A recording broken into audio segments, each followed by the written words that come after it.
채널 구독과 시청해주셔서 감사합니다. 좋은 하루 되세요. 73세 조용필 끝내. 조용필 박지숙 결혼 비로 숨은 비밀들 공개. 조용필 재혼. 조용필은 1950년 3월 21일 경기도 화성군에서 태어났다.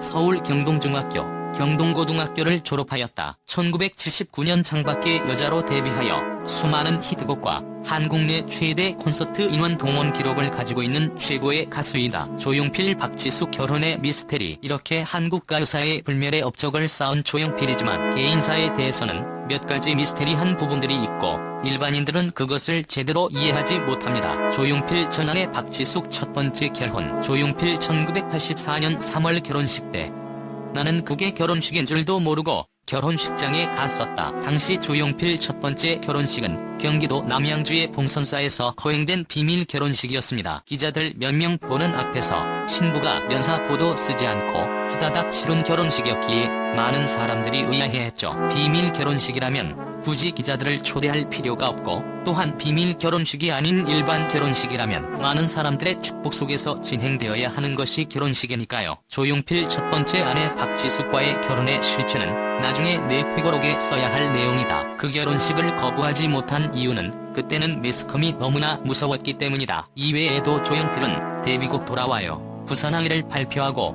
인기를 얻다가 갑작스럽게 대마초 파동에 휘말리면서 은퇴를 하게 됩니다. 일각에서는 이를 단순한 쇼로 치부하는데 그 실체적인 진실은 전혀 다릅니다. 이런 두 가지 커다란 미스테리 외에도 조용필이 어떻게 가왕이 될 수 있었는지, 사실 조용필을 이해하기 위해서는 오늘날의 시각으로 그를 바라보면 안 됩니다. 당시의 시대상과 더불어 조용필의 성격과 어린 시절 개인사를 완전히 이해할 필요가 있죠. 조용필 어린 시절과 아버지, 미수 없는 과거. 조용필 나는 경기 화성에서 염전업을 하던 집안의 7남매 중 막내 아들로 태어났다. 아버지는 4대 독자로 고향 유지였던 할아버지의 재산을 고스란히 물려받아서 화성 최고의 부자였다. 조용필 아버지는 큰형을 데리고 사냥 나가는 것을 좋아하셨는데 나는 총에 맞아 피 흘리는 동물들의 모습이 애처로워 잘 따라 나서지 않았다. 아버지는 성격이 너무 완고하고 권위적이어서 나와는 잘 맞지 않았다. 조용필 사실 음악을 시작하려는 내게 가장 큰 걸림돌은 아버지였다. 아버지가 사냥을 나가면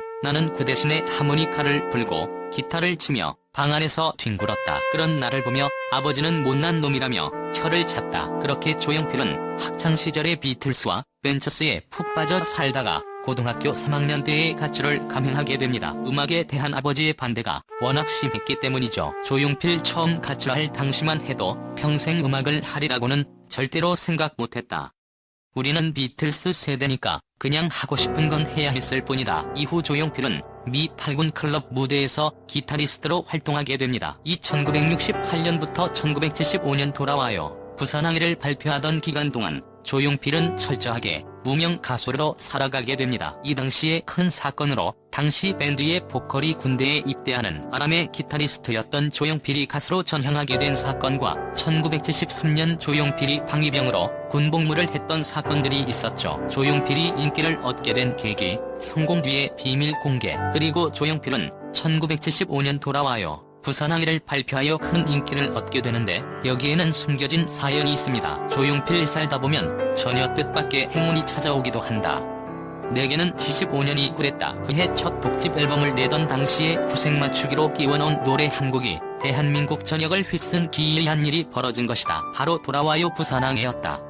당시까지 로커로 자부하고 있던 내가 트로트 한 곡으로 졸지 스타가 된 것이다. 사실 다시 부산은 제1교포들의 고향 방문단이 대대적으로 입국하던 장소였습니다. 이런 시대적인 상황 속에서 돌아와요 부산항해가 큰 인기를 끌게 된 것이죠. 하지만 불과 9개월 후에 조용필은 대마초 파동에 휩쓸리게 됩니다. 조용필 1975년 겨울 저녁 무대 한 타임을 끝내고 나오다 사복 경찰들에게 끌려갔다.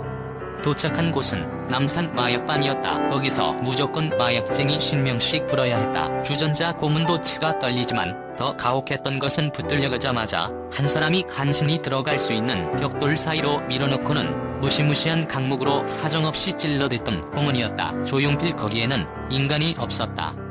그렇게 당한 많은 음악인들이 좌절했고 한대수, 이장희 같은 사람은 아예 이 땅을 떠났다. 조용필 억울했다.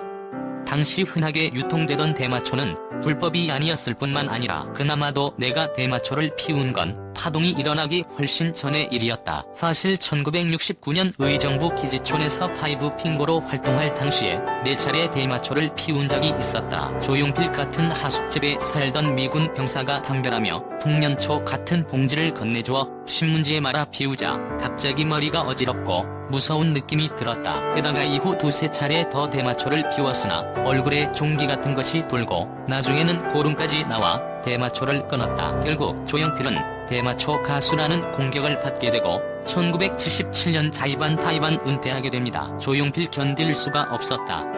5월 4일 장충체육관에서 은퇴식을 가진 그날 밤새 술을 품마시면서 울었다. 즉 조용필은 대마초 관련하여 고문을 심하게 받았고 그 상처는 스스로 음악을 포기할 정도였습니다. 이 정도라면 고문 후유증으로 스스로 방송 생활을 접었다고 볼 수 있겠네요. 실제로 조용필의 증언처럼 한대수, 이장희 등 상처받은 무수히 많은 음악인들이 한국을 떠납니다. 사실 당시 대마초는 입법 미비로 명백한 불법이 아니었습니다. 하지만 박정희 독재 정권은 자유분방한 예술인들을 길들이기 위하여 무자비하게 탄압을 했죠. 이때의 사건을 대마초 파동이라고 부르는데 현재 박근혜 정권이 추진하는 국정교과서 사건을 보면 역사 파동이라고 할 수 있겠네요. 조용필에게 주전자 고문과 광목 고문을 자행했던 박정희 정권이나 전세계 선진국 및 중진국에서도 유례가 없는 국정교과서를 시행하려는 박근혜 정권은 한바기가 아닌가 하네요. 그런데 대마초 파동으로 가수의 길이 끊긴 조용필은 어떻게 했을까요? 최근 가왕 조용필이 새 앨범을 준비 중인 것으로 전해졌다. 조용필이 올해 초부터 새 음반 작업에 들어가 신곡 만들기에 속도를 내고 있다. 연내 발매가 목표이며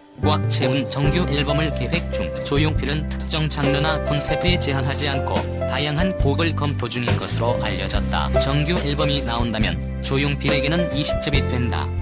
목표한 대로 올해 신곡을 낸다면 2013년 19집 헤일로 이후 9년 만이다. 채널 구독과 시청해주셔서 감사합니다. 좋은 하루